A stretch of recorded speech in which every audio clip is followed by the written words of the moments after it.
The history of England is one of invasions, cultural revolution, and change. When the Ice Age ended and the sea levels rose, the low-lying land of modern-day England was swamped, creating an island. It was first inhabited by modern humans during the Upper Paleolithic period, but took its name from Angles, a Germanic tribe from the Anglia Peninsula, who settled there in the 5th and 6th centuries. The Iron Age followed the Ice Age, when hunting continued as a source of food, but farming technology developed, allowing the nomadic peoples to create settlements, and early farmsteads began to appear on the landscape, named due to the use of bronze and copper to create tools, weapons, and decorative items by peoples known as the Celts. The Bronze Age existed from 2500 until C800 CE. It was during this period that large stone meeting places, or henges, such as Avebury and Stonehenge were constructed. Eventually, the Celts came to the attention of the Roman Emperor Julius Caesar, who sent a military expedition to England in 55 BCE, but failed to conquer it. The Romans succeeded in 43 CE when Emperor Claudius successfully led an invasion, and they ruled England as a colony for the next 600 years. They brought with them elements of their own civilization. They constructed roads and cities with forums, baths, aqueducts, and theaters. Traders and craftsmen arrived, and the Anglo-Roman population grew. In 120 CE, Emperor Hadrian commissioned a massive wall between England and Scotland to dissuade attacks from the Picts and Scots. Known as Hadrian's Wall, it marked the northern boundary of the Roman Empire. As the empire began to crumble, troops were withdrawn from England to defend Rome, but in 410 CE, it fell to a Visigoth army in England, was left to defend itself. 40 years later, around 450 AD, Vortigern, a local ruler, invited Danish mercenaries to defend his area of England from attacks led by the Picts and Scots.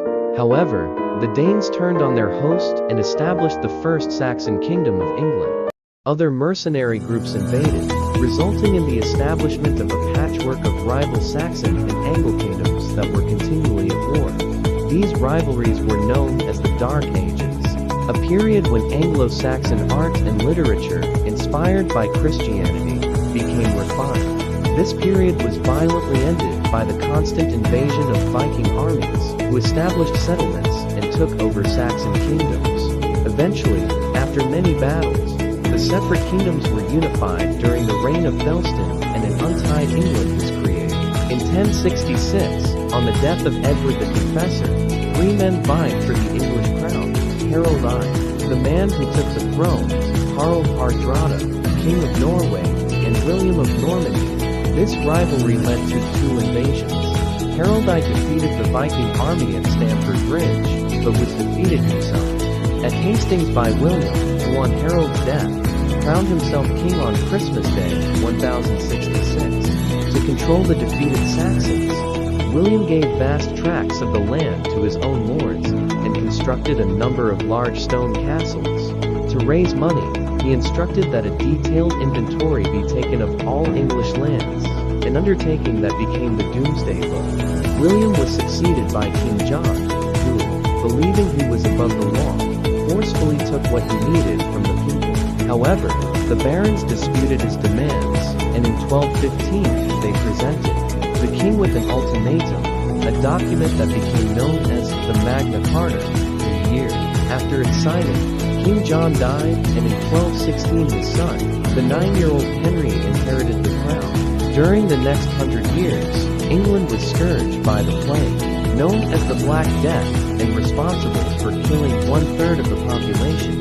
In 1485, when Henry Tudor defeated Richard III at the Battle of Bosworth Field, the Tudor dynasty began. The Tudor dynasty began. Henry VII ruled wisely, but after his son Arthur was killed, he decreed that his younger son, also called Henry, should marry Arthur's widow Catherine. The wedding followed his and his son, the 18-year-old Henry VI's subsequent coronation. After 20 years of marriage and 1 daughter Mary, Henry divorced Catherine as she had not produced a son. To ensure the divorce, he broke with the Catholic Church and declared himself to be the head of the Church of England. In 1533, he married in Bolin. This marriage resulted in another daughter, Elizabeth. 3 years later, he had Anne tried for treason. She was executed at the Tower of London in 1536. Henry VIII married 6 times. During his third marriage to Jane Seymour, he fathered a son named Edward. Jane died shortly after her son was born, in 1547, and Henry himself died, and Edward, who was 9 years old, inherited the crown. But when died, aged just 15, the crown to pass his cousin Jane Grey, who was forcibly deposed after just 9 days by Mary, Edward's elder half-sister, who wanted England to revert to Catholicism. She died childless in 1558, leaving Elizabeth to become queen. Under Elizabeth I, the navy established by Henry VIII developed into England's major form of defense and became the means by which the English explored, colonized, and traded around the globe in a prosperous period called England's Golden Age. Elizabeth never married. Dying, she indicated she wanted James VI of Scotland succeed her, so, in 1603, James VI of Scotland became James I of England. His personal debts and Catholic baptism were the sources of some dissension and gave rise to the infamous assassination attempt known as the Gunpowder Plot. His successor and son, Charles N. 1625, took to the throne in 1625. He believed God had created him king, and due to that belief, he did not trust the English Parliament, and between 1629 and 1640, he dismissed it, choosing to rule by royal decree, a situation that led to the English Civil War. Charles I. The English War was tried and found guilty of treason on January 26, 1649, and beheaded. The war ended when Cromwell's Parliamentarian New Model Army defeated King Charles I's Royalists at the Battle of Worcester on September 3, 1651. Charles was exiled and the monarchy was replaced with the Commonwealth of England and then the Protectorate under the personal rule of Oliver Cromwell.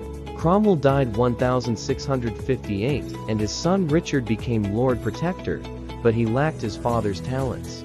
In May 1659, he resigned and Parliament arranged for Charles II to take the throne. In 1685, when the Catholic James II took the throne, several English politicians objected and wrote to William of Orange, a popular Protestant who had married James I's daughter. He accepted the offer and landed at Brixham on November 5, 1688, and began a march on London. Before he arrived, James II fled to France and William was crowned on April 21, 1689, alongside his queen, Mary II. The couple ruled jointly until Mary's death in 1694. William lived on for 10 years, dying in 1702, when Mary's sister, Anne, ascended to the throne. When Anne died in 1714, the Georgian period began, named after the 4 Hanoverian Georges, and includes the short reign of William IV. It is a term used to describe the social and political history, architecture, and fashions between 1714 and the 1830s, a period of the start of the Industrial Revolution that began around 1769 and lasted into the 1840s. That helped to make England one of the richest countries in the world.